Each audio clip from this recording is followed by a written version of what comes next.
Fala galera, estamos ao vivo, começando mais um Cultura dos Videogames, hoje num formato diferente. O programa hoje é gravado, por conta de alguns compromissos eu não estou podendo acompanhar vocês, mas por favor inscrevam-se aqui no canal do Bem-vindo Siqueira, esse espaço bacana que ele abriu aqui pra gente conversar. E hoje, essa semana não vai ter gameplay de jogos, tá gente? A gente vai voltar para a leitura de matérias aqui relacionando os games e a extrema-direita, que é uma forma de vocês se manterem bem conscientizados e para a gente continuar conversando sobre esses assuntos. Vão curtindo e vão compartilhando, deem likes aqui na live. A live vai rodar em formato estreia, vocês podem mandar superchats, podem mandar colaborações, a gente tem uma meta de R$ 100 de superchats e a gente pede muito a ajuda de vocês nesse processo. Vamos seguindo, vão compartilhando, vão seguindo e vão compartilhando. Na semana que vem eu pretendo voltar aí com as gameplays de jogos, vamos voltar a jogar jogos brasileiros. Vou explicar um pouquinho mais sobre a história a respeito deles e sempre a gente vai ler notícias, sempre a gente vai abordar alguma reflexão. Essa live não é só para as pessoas que gostam de videogames, essa live também é para a galera que acompanha esse meio e que de repente pode apresentar, que não acompanha necessariamente esse meio, mas pode apresentar para um sobrinho, para um filho, para um neto. A gente sabe que o público do Bem-vindo é um pouco mais velho, mas a gente continua aqui produzindo conteúdo para vocês todos poderem acompanhar tudo que é feito por aqui.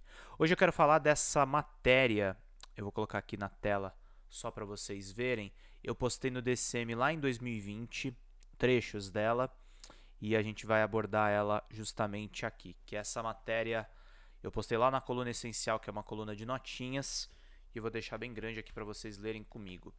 Jovens nerds, gamers e haters formam a maior base de apoio de Bolsonaro, diz uma pesquisadora. Essa pesquisa foi uma pesquisa qualitativa, não é uma pesquisa quantitativa, não é com grandes amostras de pesquisados, mas é uma nota que saiu no jornal Valor Econômico, da Helena Celestino.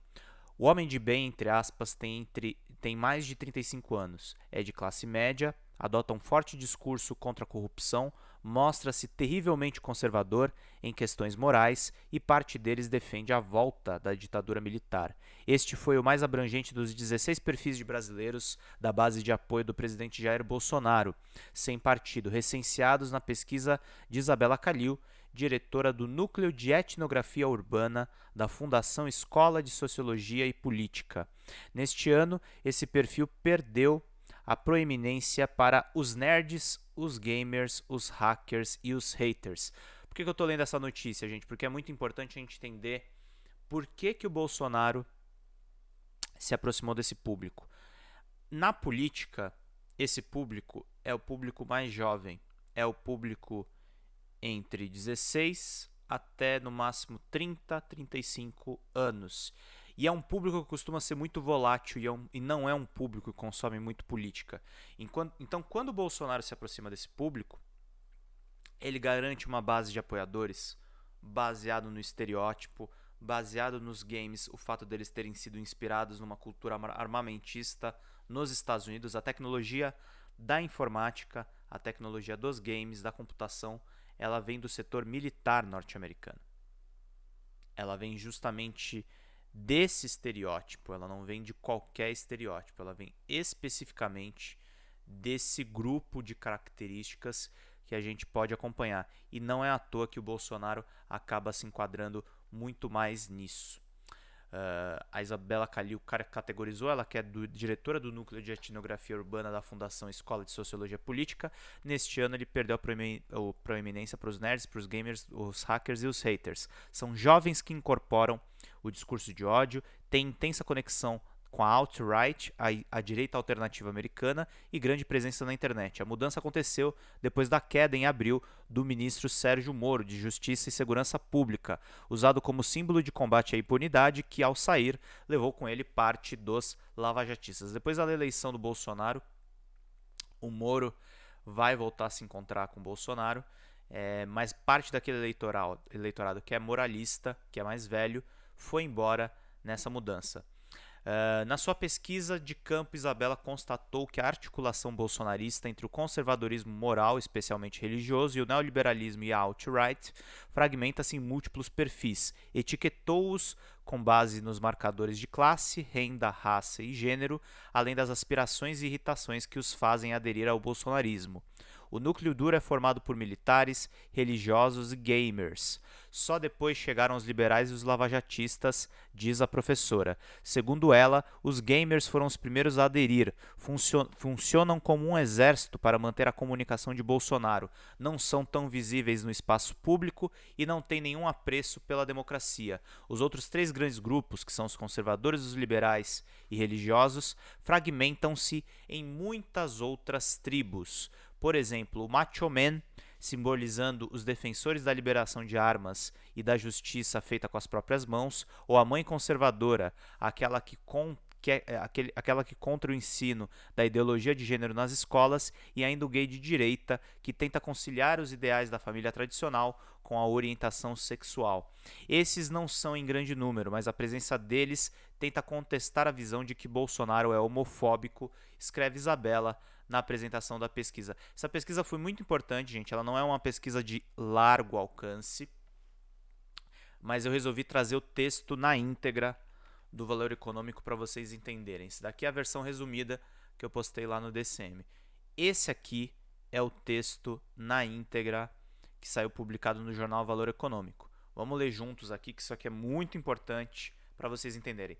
Na semana passada, eu li uma série de reportagens do jornal O Povo, feito pelo Henrique Araújo, que me entrevistou e entrevistou vários especialistas em games e extrema-direita, para justamente vocês entenderem o alcance disso e como o Bolsonaro foi se moldando em cima disso. Eu li essa matéria há 2 semanas atrás. Na semana passada eu li a reportagem da revista Piauí, que eu também concedi entrevista, sobre o Gaules. O Gaules, para quem não conhece,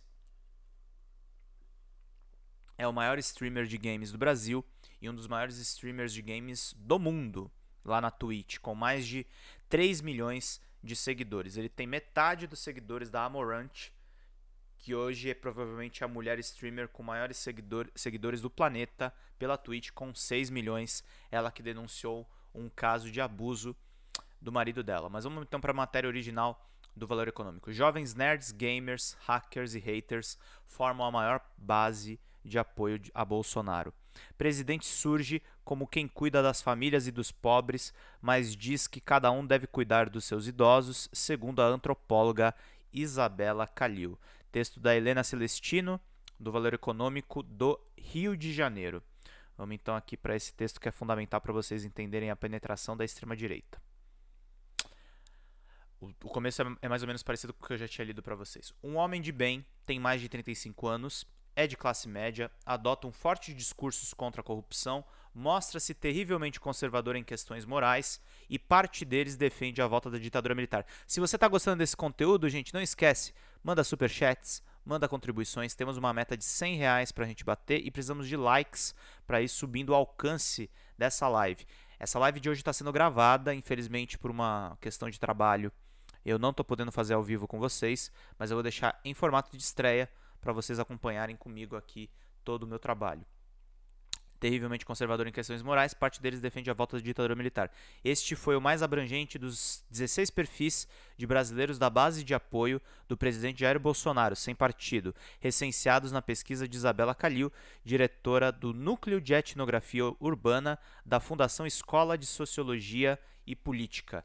Neste ano, esse perfil perdeu proeminência para os nerds, gamers, hackers e haters, jovens que incorporam um discurso de ódio, têm intensa conexão com a alt-right, que é a direita alternativa norte-americana, e grande presença na internet. A mudança aconteceu depois da queda, em abril, do ministro Sérgio Moro, da Justiça e Segurança Pública, usado como símbolo de combate à impunidade, que, ao sair, levou com ele parte dos chamados, dos bem conhecidos lavajatistas. Os lavajatistas foram embora lá com o Sérgio Moro.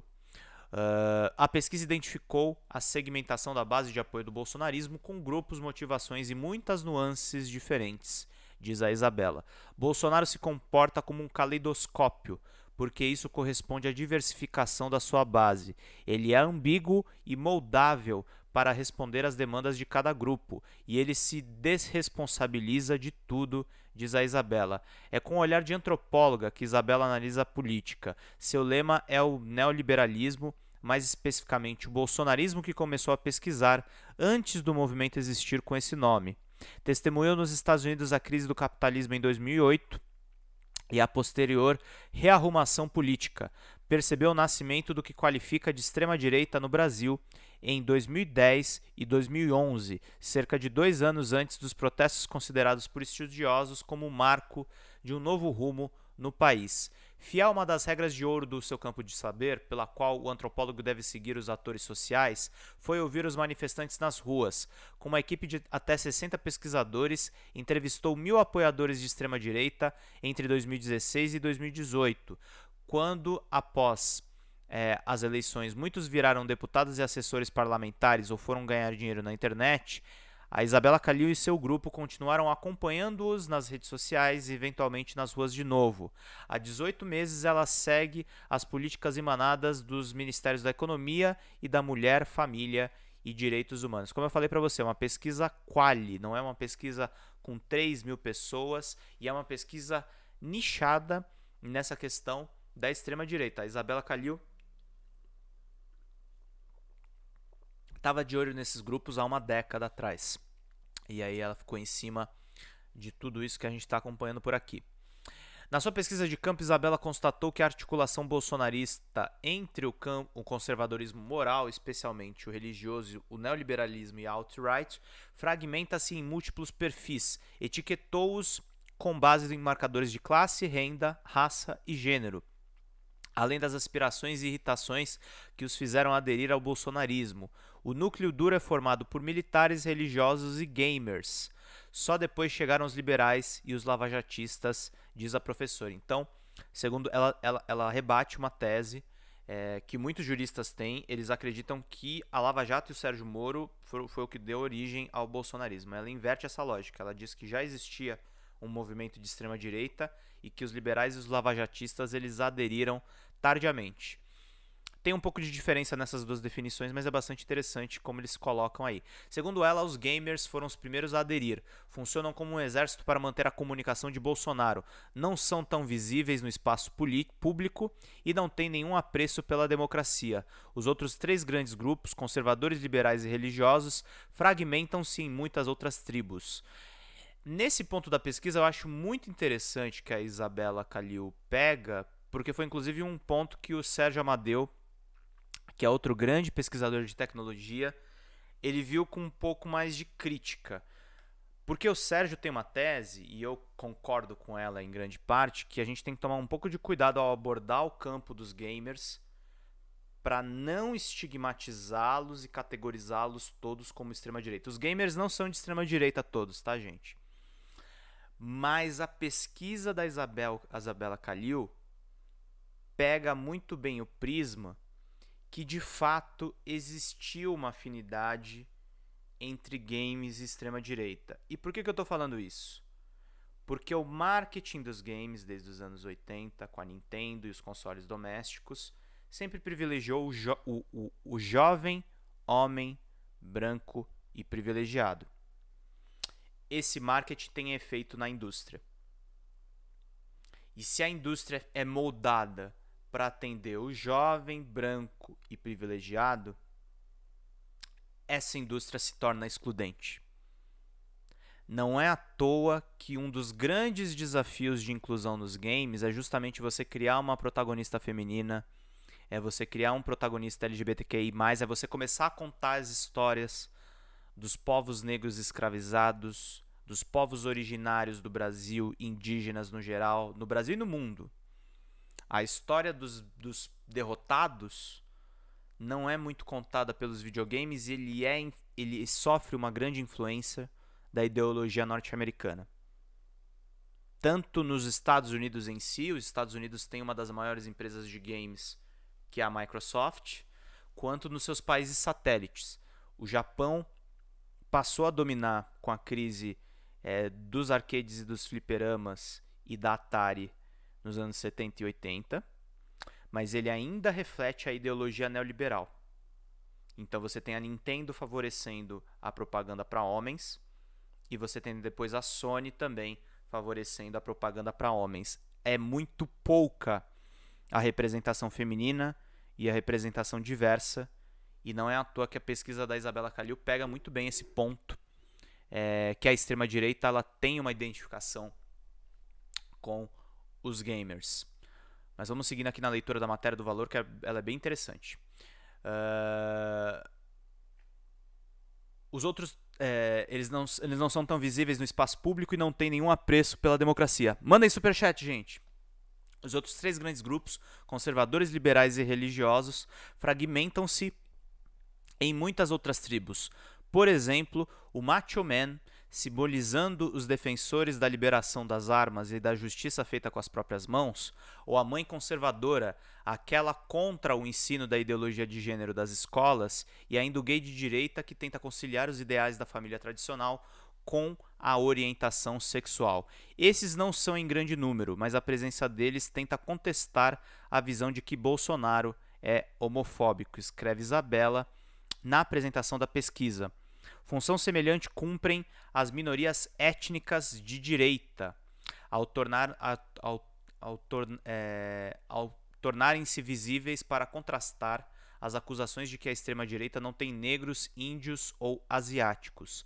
Embora as afirmações sejam confirmadas pelas várias falas de Bolsonaro, na longa lista sobressaem-se também os estudantes pela liberdade, grupo contra as cotas e a suposta dominação marxista das universidades, as mulheres e bolsogatas, solteiras e dependentes contra as feministas, dizendo-se empoderadas pelo discurso bolsonarista. Também recenseada foi a periferia de direita, unida pelo repúdio à violência e impunidade vivida nas comunidades, com críticas à esquerda, aos governantes e aos serviços públicos.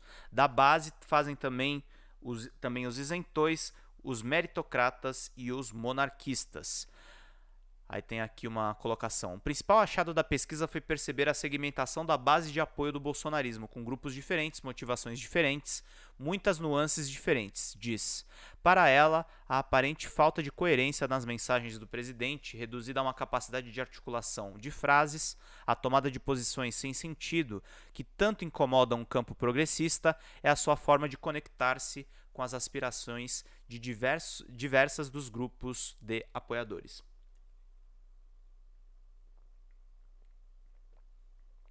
Na linha do tempo do bolsonarismo, a antropóloga marca os anos 2010 e 2011 como o início da formação da extrema-direita, cooptada entre os incomodados com o Plano Nacional de Direitos Humanos por questões de racismo, sexo e o papel da mulher da sociedade.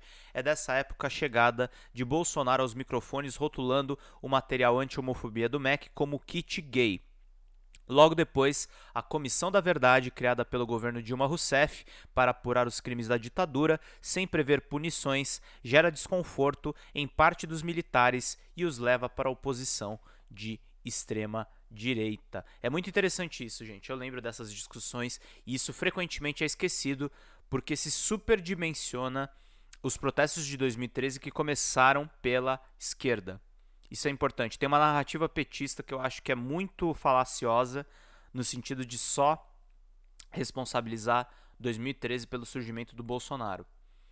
Fomos para a rua, vimos o campo da direita nascer em 2013 e começamos a ver em 2016 uma novíssima direita que rejeitava o MBL, os revoltados online e outros descendentes dos protestos de junho. Essa novíssima direita conectava-se às demandas surgidas do início da década com os conservadores religiosos e os militares. Da eleição para cá, Isabela identificou o início de um outro ciclo a partir de 15 de março de 2020, dia marcado para uma manifestação contra o STF e o Congresso. A OMS decretara a pandemia no dia 11. Havia dúvida se Bolsonaro iria ou não aos protestos. Os manifestantes se dividiram. Alguns pretendiam ficar na internet, outros iriam para as ruas. O presidente foi e os mais radicais também. Vi aí surgir o novo patriota, um perfil relativamente novo e mais radicalizado. Eram pessoas que falavam em morrer pelo capitão, como se estivessem numa guerra ou numa cruzada. O dia 15 de março foi a primeira de uma série de manifestações antidemocráticas, com Bolsonaro declarando guerra às instituições e fazendo ameaças de golpe. As várias mudanças do primeiro escalão também mostraram Bolsonaro transformando-se. É como se cada ministro fosse um caquinho do caleidoscópio, sob pressão, ele muda a configuração. Assim saíram Luiz Henrique Mandetta da Saúde e Sérgio Moro da Justiça, sem causarem maiores estragos. Muito interessante esse estudo, gente, porque ele é bastante amplo. Então a Isabela Calil, eu abri a live aqui do Cultura de Videogames, mas eu não estou falando só sobre videogames. Eu estou falando sobre a formação da extrema-direita para explicar para vocês por que videogames são tão importantes e por que eu estou fazendo toda vez live aqui de sexta-feira para conversar com vocês sobre esses assuntos que são muito importantes. Vamos seguindo aqui na leitura, que é bastante importante. Com a pandemia, os atores sociais deixaram as ruas e o foco de Isabela voltou-se também para as políticas dos Ministérios da Economia e da Mulher, Família e Direitos Humanos. Gente, mandem superchats, vamos seguindo aqui com a live, que é muito importante, temos uma meta de R$100 de superchats. Todo pingo de vocês é necessário para a gente manter muito bem aqui o nosso trabalho. Infelizmente eu não estou ao vivo com vocês, é uma transmissão aqui de estreia, mas é para vocês entenderem todos esses assuntos importantes e interessantes que eu estou tratando aqui com vocês, para a gente não perder absolutamente nada. A tese dela, da Isabela Calil, é de que as pautas liberais articuladas pelo ministro Paulo Guedes são complementares à agenda moral sobre gênero, sexo e raça da ministra Damares Alves. Quando todos estão analisando as últimas medidas para a economia, ela está olhando também para a boiada passar no ministério comandado por Damares. Em junho, percebeu que uma portaria criava retrocesso nas políticas públicas, ao dar prioridade à família a partir de uma noção de casamento e conjugalidade. Com isso, ficaram excluídos todos os outros arranjos estatisticamente predominantes na sociedade brasileira desde 2014. Segundo a pesquisa do IPEA, por exemplo, a família da avó morando com o neto, a dos casais do mesmo sexo e a das duas mães com filhos. Em outros documentos do Ministério, cita Isabela, a família é vista como uma unidade empreendedora que deve buscar em si alternativas para o desemprego e ser geradora de renda. E não esquece do superchat, gente. Vão interagindo aqui conosco, que a gente conta com a ajuda de vocês. Essa visão é complementada por textos em que a entrada da mulher no mercado de trabalho é considerada uma das causas da destruição da família e dos valores morais tradicionais. A defesa de um certo modelo restrito de família não é apenas uma parte de uma defesa da moralidade, é também parte de um projeto econômico baseado numa lógica individualista e privada. Essa família definida por Damares é essencial quando se reduz os investimentos em educação, saúde e seguridade social. Pelo projeto liberal, o Estado se desresponsabiliza dos investimentos públicos no cuidado de crianças, idosos e doentes. Essa responsabilidade é transferida para as famílias, afirma Isabela.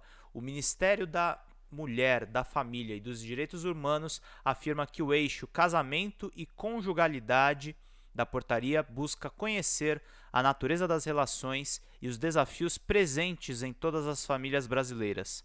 Já a análise da antropóloga brasileira está em linha com as filósofas americanas Wendy Brown, professora de ciência política da Universidade da Califórnia, e Melinda Cooper, professora na Universidade de Sydney. Ambas mostram que o gênero, raça e sexualidade não são independentes das decisões políticas econômicas quando há aliança entre liberais e conservadoras. Em Family Values Between Nationalism and New Social Conservatism, Melinda Cooper, professora da Universidade de Sydney, relembra que essa articulação se deu em diferentes momentos na história recente dos Estados Unidos para restringir direitos das mulheres e da população LGBTQIA+. Em ruínas do neoliberalismo, Wendy Brown, professora de ciência política da Universidade da Califórnia, defende que a família tradicional ressurge como núcleo moral e econômico fundamental ao projeto neoconservador e ultracapitalista. Os games estão nisso, tá, gente? E eu volto a dizer, não é que os games são de extrema direita. Eles são um produto cultural comparável ao cinema, maior do que o mercado da música e um ramo importantíssimo no setor de animação, com potencial para atingir diversos jovens e adultos. Esse mercado é invadido por essa ideologia. Então é por isso que a gente está falando aqui dos perigos dessa aproximação da extrema-direita com os videogames. Vamos seguindo aqui na leitura, que é bastante importante, do projeto neoconservador e ultracapitalista. Segundo Isabela Calil, um exemplo da desresponsabilização do Estado com a saúde durante a pandemia foi explicitado pelo presidente, com a frase dele que é: as famílias que cuidem dos seus idosos. Ocorreu mesmo quando as escolas fecharam, as crianças ficaram sem alimentação e a Unesco constatou que cerca de 9 milhões passaram fome. Ou ainda quando mais de 4 mil pessoas morreram por não conseguirem lugar numa UTI, segundo o levantamento do jornal El País. As mulheres foram tratar das crianças e idosos, mas como isso fica no campo do afeto? Não parecia que o Estado estava se desresponsabilizando, diz Isabela. Isabela constatou nas pesquisas que até abril as mulheres religiosas estavam horrorizadas com o descaso de Bolsonaro com as mulheres e mortes na pandemia. A rejeição começou a diminuir em maio e em junho o presidente habilmente reverteu o auxílio emergencial a seu favor, embora tenha sido a oposição a elevar o valor inicial de R$200 propostos pelo governo e pelo Paulo Guedes. Tá? Paulo Guedes queria que a população morresse de fome e que eles não tivessem recursos para poder enfrentar a pandemia. A pandemia passou a ser considerada uma fatalidade, culpa de um vírus chinês que atacou o mundo inteiro, diziam, ou entre religiosos, como algo merecido porque não quiseram tomar cloroquina ou não rezaram. Não era mais por conta de uma má administração da pandemia. Vai fazer o quê? Bolsonaro perguntou. Para Isabela, não há contradição entre o modelo de Estado liberal e o auxílio emergencial distribuído para quase 1/3 da população durante a pandemia e estendido agora até o final do ano. Até o final do ano, que não é o ano que nós estamos aqui. No ano de 2020, tá? Estava no começo da pandemia. E aí a gente tem aqui que foi estendido até esse ponto aqui. Deixa eu voltar aqui do começo. Estendida até o final do ano. Também não acho incompatível com a Renda Brasil, projeto bolsonarista com a ambição de ampliar o valor e o número de beneficiados do Bolsa Família dos governos petistas. Esse projeto é travestido de uma certa justiça social, mas ele é um neoliberalismo muito bruto. O Estado vai se desresponsabilizando ao fazer esse projeto de renda mínima, que, entretanto, pode ser suspenso em qualquer momento. A transferência de renda aos mais pobres, antes de ser rebatizada como de Renda Brasil e de virar um recurso político para sustentar a popularidade do presidente, já constava do programa de Bolsonaro registrado no Tribunal Superior Eleitoral. Aparecia etiquetado como um projeto liberal, compatível com as ideias de economistas como Milton Friedman, nascido em 1912 e falecido em 2006. A antropóloga aponta duas diferenças básicas entre o Bolsa Família e o Renda Brasil. Nos governos anteriores, o Estado transferiu renda para parte da população abaixo da linha de pobreza e manteve o investimento em outras políticas públicas para a redução da desigualdade, como as cotas nas universidades, os pontos de cultura, as clínicas da família, o farmácia popular. Esse novo projeto é diferente.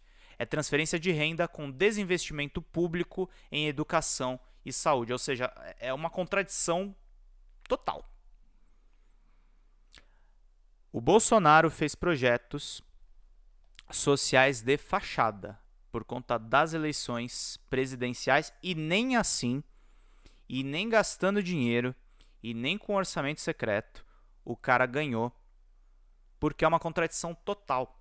E agora, gente, quando o Lula assumir a presidência da República, depois eu vou falar uma notinha mais recente, nós temos que ocupar o espaço dos gamers, porque eles estão inseridos nesses estereótipos, nessas categorizações. Não é estereótipo porque não é superficial, mas nessas categorizações do eleitorado da base de apoio do Bolsonaro. A gente precisa recuperar essas pessoas. Vou continuar aqui a leitura da matéria do Valor. O Renda Brasil não foi formatado, não consta no orçamento de 2021 mandado para o Congresso, nem tem fonte de recursos alocada. Sob pressão, os gastos da saúde e da educação acabam não sendo cortados para aumentar o dinheiro do Ministério da Defesa, mas especialistas alertam que no pós-pandemia faltará verba para vacinação e outras demandas. Na comparação entre o Bolsa Família e o projeto a ser lançado por Bolsonaro, provavelmente em janeiro, Isabela Calil assinala outra mudança marcante. No Bolsa Família, as grandes beneficiárias eram as mulheres pobres, que lhes deu maior controle sobre o próprio corpo e mais espaço para denunciar violência doméstica. Já o Auxílio Emergencial e a Renda Brasil repõem determinados valores nos quais os homens recebem o auxílio e voltam a ter papel de provedores. Olha o machismo aí. Não é só um valor monetário, é um auxílio com a mensagem: nós vamos resolver os problemas da sua família. Quem não quer isso? É como se você pudesse pôr a família no seu lugar perdido. A antropóloga percebeu nas entrevistas como a insegurança e o trabalho precarizado trazem a nostalgia do Estado provedor e de um capitalismo com a necessidade de mão de obra, diferente do atual, que cada vez mais as pessoas se transformando em empreendedoras de si. Há uma nostalgia, diz ela, de uma família imaginária que atormenta, por exemplo, o homem obsoleto, aquele que costumava influir nas escolhas políticas da família. Agora a opinião dele não tem mais valor. Ou o jovem que não acha seu lugar no mundo e se pergunta: vou estudar para quê? Trabalhar para quê? Bolsonaro foi hábil ao perceber que dá a essas pessoas um lugar.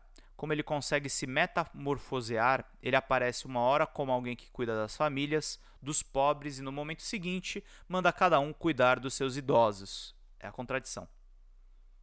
Contradição sociológica pura. E ele precisa dos jovens para poder fazer esse tipo de base de apoio diversa.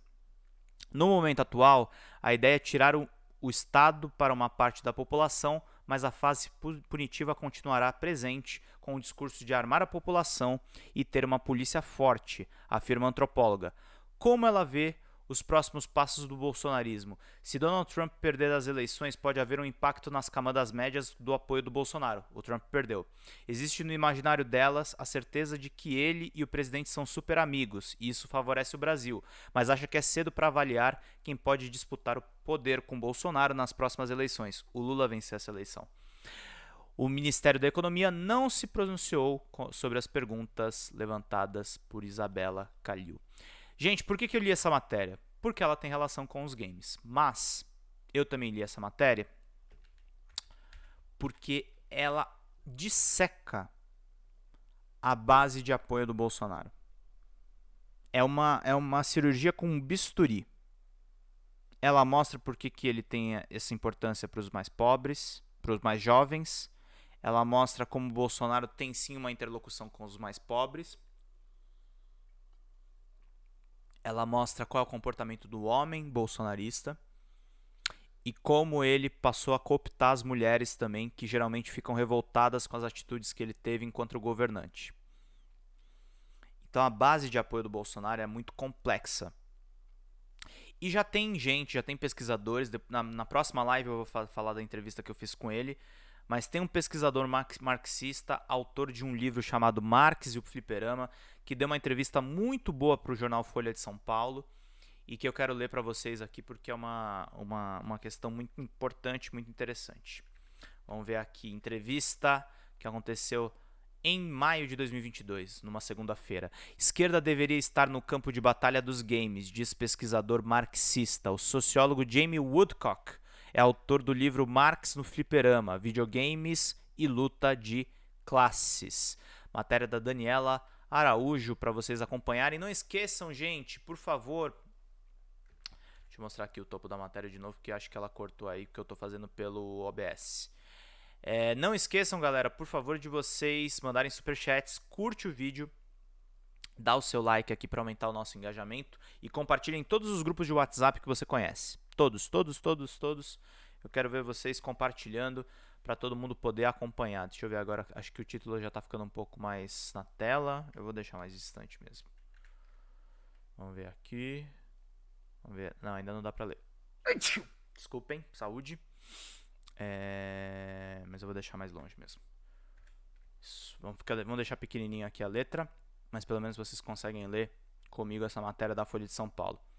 Os trabalhadores só conquistarão as reformas que merecem quando puderem se reunir livremente e com força, diz um Karl Marx pixelizado antes de dar uma missão ao jogador do outro lado da tela, pegar relatórios que estão dentro de uma fábrica. A cena do jogo Assassin's Creed Syndicate foi o sopro de inspiração para o sociólogo britânico Jamie Woodcock ligar os dois mundos até então apartados, o marxismo e os videogames. É uma discussão entre duas pessoas, a que é interessada em videogames, mas não sabe nada sobre Marx, e a que conhece Marx, mas não sabe nada sobre videogames. Elas podem aprender uma com a outra, afirma ele em uma entrevista em videochamada para a Folha de São Paulo. O resultado desse encontro é o livro Marx no Fliperama, Videogames e Lutas de Classes, lançado em 2020 pela editora Autonomia Literária.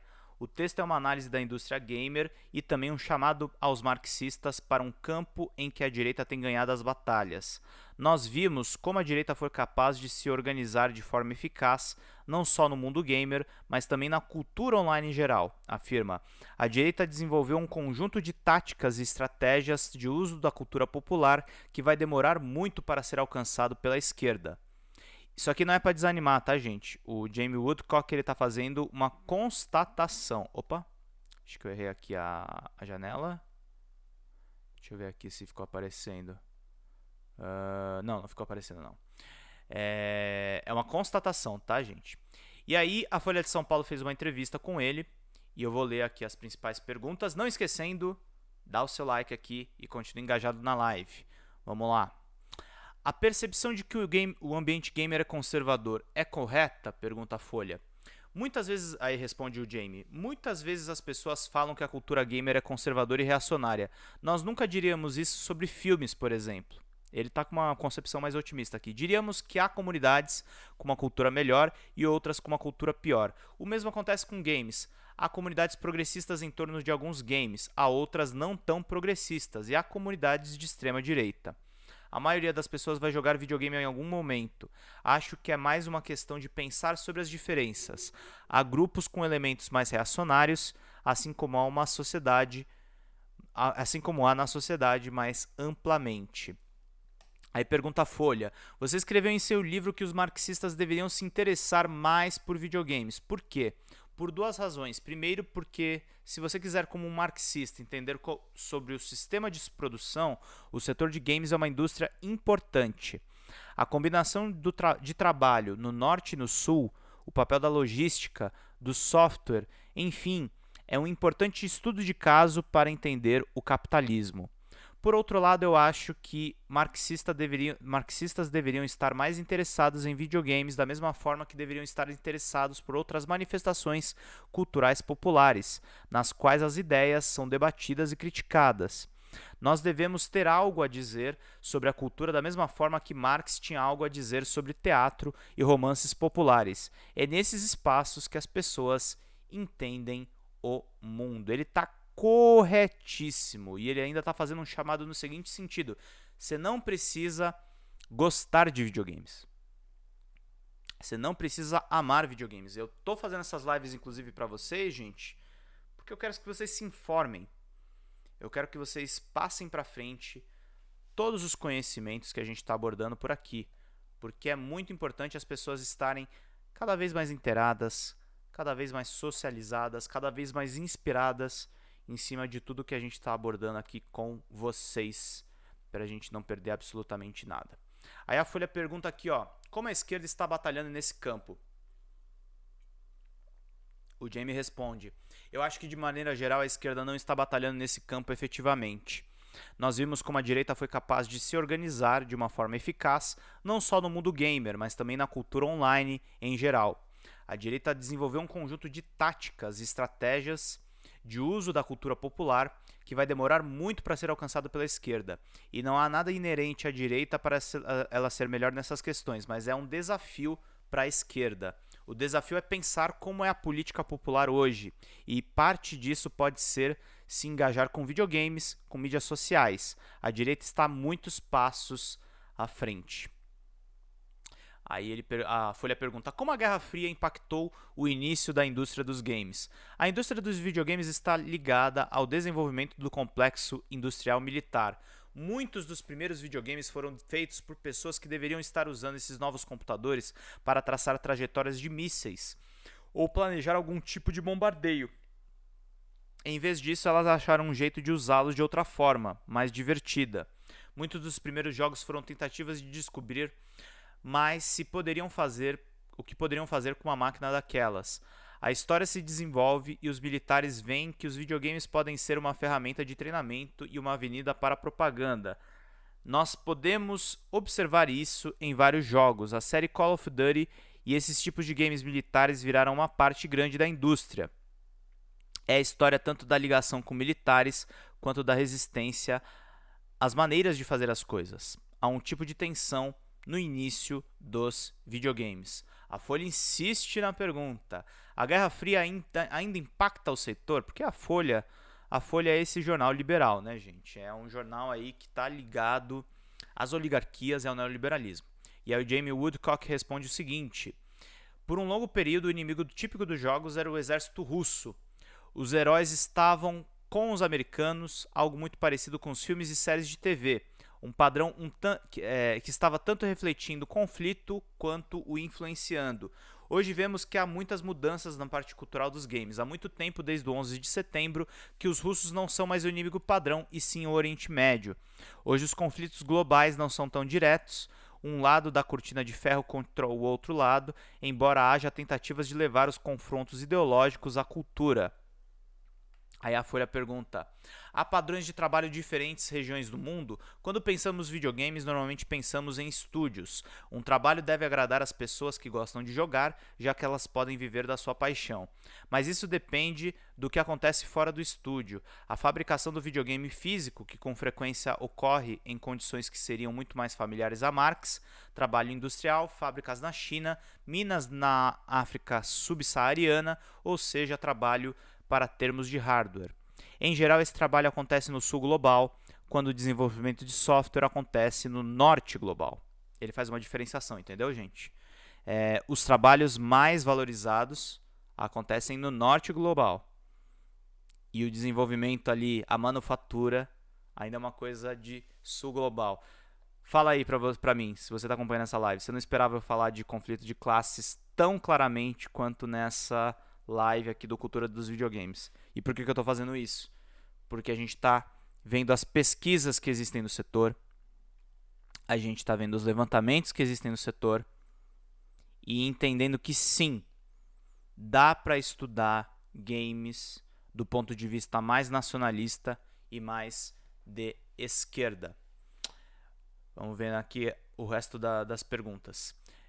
Nos últimos anos, parte do processo de criação de jogos foi terceirizada para o sul global. Seguindo a tradição da terceirização, é mais barato pagar trabalhadores no Brasil, na China, no Vietnã, do que no Japão, no Reino Unido ou nos Estados Unidos. O interessante é que, como commodity, videogames são necessariamente globais. Há poucos inteiramente feitos em um local. Aí pergunta a Folha: há sindicatos no setor? Já há alguns sindicatos. De certa forma, esse setor é muito semelhante ao desenvolvimento de software e tecnologia, que não teve sindicato algum por muito tempo. Nos últimos 3 anos, as pessoas têm começado a falar sobre o que um sindicato pode significar. Surgiram dois grandes tópicos. O primeiro é que muitos funcionários precisam trabalhar por longos períodos e fazer horas extras, 70, 80, 90 horas por semana, na reta final da produção de um game, por exemplo. Muitas vezes isso não é pago. É o tal do crunch, é uma expressão americana para essa sobrecarga de trabalho que está forçando, inclusive, a sindicalização do setor de games. E o segundo é um conjunto mais amplo de preocupações em torno da diversidade da indústria. Há muito mais homens, brancos e heterossexuais na produção. Falta diversidade e, de certa forma, essas duas questões estão ligadas. Se você é um homem branco, é muito menos provável que tenha responsabilidades em relação a cuidados, podendo trabalhar mais horas. As companhias de games lucram muito, é uma indústria que os trabalhadores têm pouco controle. Eu acho que ainda é cedo para os sindicatos da indústria dos videogames, mas há coisas incrivelmente animadoras acontecendo. Aí a Folha pergunta: você é um gamer? Eu gosto de jogar, se eu pudesse, jogaria mais, mas infelizmente nos últimos tempos eu mais escrevi sobre games do que joguei. Aí pergunta a Folha também: qual foi a sua primeira experiência com um videogame? Meu pai era engenheiro de software. E o primeiro game, isso vai revelar a minha idade, mas eles vinham em disquetes. Você tinha que aprender o comando para indicar ao computador e jogar. Um dos primeiros que me lembro é o Lemmings. Eles eram muito básicos, mas eu tenho boas lembranças. Aí a Folha pergunta: conte sobre a sua experiência com o jogo Assassin's Creed Syndicate, como ela influenciou o seu trabalho. Olha aí como é que surgiu o livro Marx e o Fliperama. Aí ele responde: esse jogo influenciou meu pensamento sobre videogames. Muitos jogos se passam nos Estados Unidos, em Nova York ou em Los Angeles. A Londres vitoriana não costuma ser um cenário comum. E foi interessante ver o bairro onde cresci recriado na era vitoriana. Mas o que realmente me influenciou e virou um gancho para Marx no fliperama é que você encontra o Marx, o próprio Karl Marx, no jogo. O tipo de marxismo que me interessa é o que aparece mais tarde na vida dele, quando ele começa a falar sobre a importância de conversar com os trabalhadores para entender as suas experiências. É quase inacreditavelmente, é isso que o Marx virtual pede para o jogador fazer no game. Ele pede para você pegar relatórios em uma fábrica. É uma parte incomum de Marx, ainda mais incomum acontecer em Assassin's Creed, e eu gosto desse jeito de falar sobre Marx, que não envolve a obrigação de ler o livro O Capital, que é um livro gigantesco em diversos volumes. Você já era marxista nessa época? Aí ele responde: minha relação com o marxismo começa quando eu estava na escola.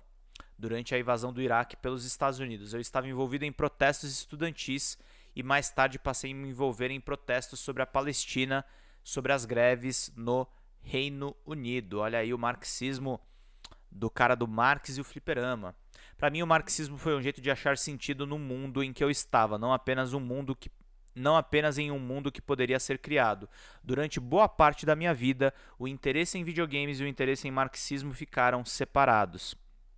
E eu sempre pensei, antes de escrever o livro, como seria juntar os dois. Marx no fliperama é uma tentativa, é uma discussão entre duas pessoas, a que é interessada em videogames, mas não sabe nada sobre Marx, e a que conhece Marx, mas não sabe nada sobre videogames. Elas podem aprender uma com a outra. Qual o seu jogo favorito? Pergunta a Folha de São Paulo. Essa é uma pergunta difícil. No momento, meu jogo favorito se chama City Skylines, sobre a construção de cidades, parecido com SimCity. Eu gosto de pensar que as cidades poderiam ser diferentes, e esse é um jogo que permite imaginá-las de uma outra maneira. Jamie Woodcock, 34 anos, com passagens pela Universidade de Oxford e a London School of Economics, o sociólogo britânico é hoje professor da Open University. Woodcock é autor do livro Marx no Fliperama, lançado em 2020 no Brasil pela Autonomia Literária, e a The Gig Economy, Politic Press, de 2020, e o Working the Phones, Pluto Press, de 2016. Muito boa essa entrevista, muito bacana para vocês entenderem que a questão do conflito de classes, da desigualdade social, está nos videogames, gente. Está em qualquer produto cultural. Qualquer produto cultural pode ter uma abordagem de esquerda, comunista, socialista, social-democrata. Todos esses nuances podem estar nos games. Pode ser um game que favorece a máquina de guerra americana, como Call of Duty. Call of Duty quase moldou o mercado inteiro para fazer propaganda de guerra americana. E pode ser um jogo como Disco Elysium, que aborda o socialismo, o comunismo num jogo policial.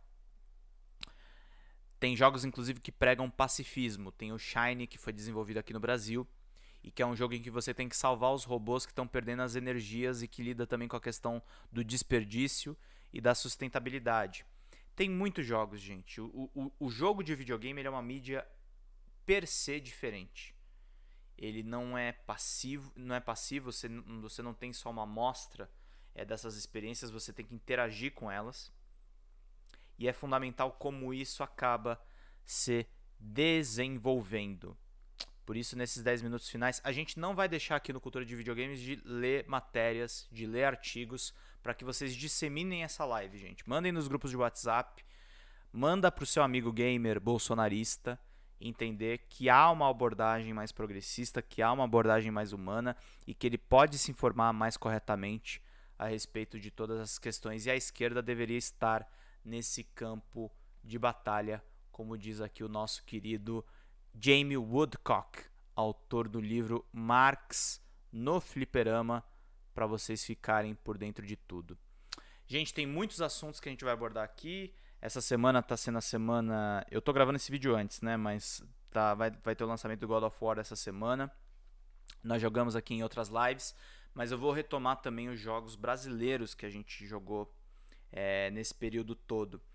E então vocês vão poder abordar todas as questões. Agora, para fechar a live, eu vou ler uma matéria que mistura os dois assuntos, tá? Mistura games e mistura política. Tá lá no meu site, que é o Drops de Jogos, gente. Novo governo, que é o governo Lula, deve fazer mudanças na TV Brasil e incluir games na programação, segundo a reportagem do site Na Telinha. Vamos então para a nota aqui que eu produzi. Segundo a reportagem de Daniel César no site Na Telinha, o presidente eleito Luiz Inácio Lula da Silva tem planos para mudar a TV Brasil, que é estatal. O líder petista quer mudar o estilo da emissora do governo para transformá-la numa espécie de BBC brasileira. A BBC, para quem não conhece, é um dos canais públicos mais famosos do mundo e ele é sustentado pelos impostos dos ingleses. Uma espécie de BBC brasileira, algo que já era discutido entre comunicadores em governos passados, governos do PT inclusive, tá, gente? De acordo com a matéria, Lula já teria avisado a sua equipe de trabalho que quer uma relação de jornalistas que seriam capazes de transformar a TV Brasil em uma referência mundial para uma estatal desse setor. Ele teria confidenciado aliados, segundo fontes ouvidas pelo site, que ficou frustrado com o que aconteceu com a emissora nos últimos anos do governo de Jair Bolsonaro. Nessa mudança, o canal deixará de acompanhar inaugurações e atos de governo e o modelo de programação seria diferente. O Na Telinha afirma que Lula quer um investimento em programas de games voltados para o jovem, com espaço para minorias e documentários. Gente, se isso aqui for real, que ainda é uma especulação, tá? Tá nos bastidores. Se isso aqui for real, é sensacional. É o governo do presidente eleito Lula investindo na veia em investimento público para captar o jovem, para dar uma programação educativa para jovem e elevar o patamar da produção da TV Brasil. É excelente uma ideia dessas de fazer uma BBC aqui no Brasil. Mas vamos seguindo aqui, que é muito importante. A TV Brasil pertence à EBC, que é a Empresa Brasil de Comunicação, que também é responsável pelas rádios públicas brasileiras. De acordo com dados oficiais do governo federal, o orçamento da empresa mantenedora da TV Brasil foi de 520 milhões de reais em 2021 e a tendência é que esse número seja maior em 2022. Para a reportagem do site, o primeiro nome cogitado por Lula para assumir o comando da EBC foi o do jornalista Juca Kfouri. Políticos próximos do presidente eleito acreditam que ele não deve aceitar caso o convite seja feito. Lula, segundo Na Telinha, também quer tentar José Trajano, nome responsável por criar a ESPN Brasil nos anos 90. Na Telinha diz que o nome do jornalista Leandro Demore, ex-Intercept, responsável pela Vaza Jato, foi colocado entre as especulações. Também está na lista de especulações Cristina Serra, ex-Globo, e Helena Chagas, que foi secretária de comunicação no governo Dilma Rousseff. O atual diretor da EBC, que comanda a TV Brasil, é o Glenn Lopes Valente, que fica no cargo até março do ano que vem e foi nomeado por Jair Bolsonaro. Lula não tem pressa para escolher o substituto. O Na Telinha diz que o critério de escolha será quem apresentar um projeto que se enquadre na mudança. A reportagem completa pode ser lida nesse link que eu estou mostrando aqui para vocês, gente. É isso aqui. O Lula quer transformar a TV Brasil na BBC brasileira. Isso aqui é muito legal, gente. Isso aqui é muito importante. Isso aqui é fundamental para a cultura dos videogames que a gente tem abordado aqui em todas as nossas semanas. Vocês pensam que eu entro na live aqui só pra ficar jogando videogame, né, gente? Não, é pra trazer informações pra vocês. Eu fiquei muito feliz, por exemplo, quando o Bem-vindo apresentou a live e ele explicou. Cara, eu achava que videogame era uma cultura americana, que era uma cultura importada e que não valia tanto a pena. Não é verdade. Nós temos 300 empresas brasileiras que fazem jogos aqui. Nós podemos desenvolver uma cultura própria, nós temos potencial, nós temos jovens desempregados que podem entrar nesse mercado, se capacitar e ter uma produção qualificada no Brasil. O Brasil desenvolve games desde 1981 e poucas pessoas sabem disso. Fizeram games numa época que a ditadura militar fez a reserva de mercado e fez a reserva de mercado sem ter estrutura para desenvolver a sua própria tecnologia nacional. Então, as pessoas faziam jogos aqui no Brasil de computador. O documentário Loading, que eu assisti recentemente, fala muito sobre isso. Elas faziam sem ter uma estrutura para isso. E fizeram jogos desde 81. O boom aconteceu nos governos Lula e Dilma, em que as ferramentas de desenvolvimento de jogos elas se baratearam. As pessoas gastavam centenas de milhares de dólares num software de licença. Hoje em dia um cara sozinho em casa consegue lançar um jogo no Steam, que é a maior loja de games do mundo, e ter um alcance internacional. E o que está faltando são incentivos para o nosso mercado nacional. De repente ter lojas nacionais, de repente ter uma exibição maior dos jogos brasileiros em escolas públicas. Tem muitas ideias que podem ser desenvolvidas e que eu estou esperando que o governo Lula vai diretamente atrás disso. Então essa daqui é a reportagem do Daniel César lá na telinha. Eu reproduzi no Drops de Jogos e tem aqui ó, um trecho até que não está reproduzido lá. Opa, deixa eu voltar aqui só um pouquinho que eu cliquei errado. Nem bem venceu as eleições no último domingo e Lula já avisou que vai realizar o sonho que tinha quando criou a TV Brasil. Lula foi o criador da TV Brasil, tá? Não tinha esse canal de comunicação que o Bolsonaro sequestrou no governo dele. Embora o seu segundo mandato, 2007-2010, não tenha conseguido pôr na prática, desta vez a ideia é avançar. O petista confidenciou aliados, segundo fontes ouvidas pelo Na Telinha, que ficou frustrado com o que aconteceu com a emissora nos últimos anos. Segundo ele, Jair Bolsonaro só transformou a empresa numa espécie de canal de governo porque as administrações de PT, tanto as dele quanto a de Dilma Rousseff, foram incapazes de transformá-la numa potência estatal. Ele lembrou que nenhum governo consegue mudar o estilo da BBC no Reino Unido e este é o modelo que ele pretende importar para o Brasil. Embora saiba que do ponto de vista da audiência é difícil dar resultados nos 4 anos do seu mandato, que começa em 2023, o presidente eleito quer dar um pontapé inicial e criar políticas públicas a ponto de nenhum governante conseguir desestruturar a TV Brasil. Para mudar tudo de conteúdo à governança, Lula deu a ordem para membros mais próximos de sua equipe sondarem jornalistas experientes que possam assumir o desafio.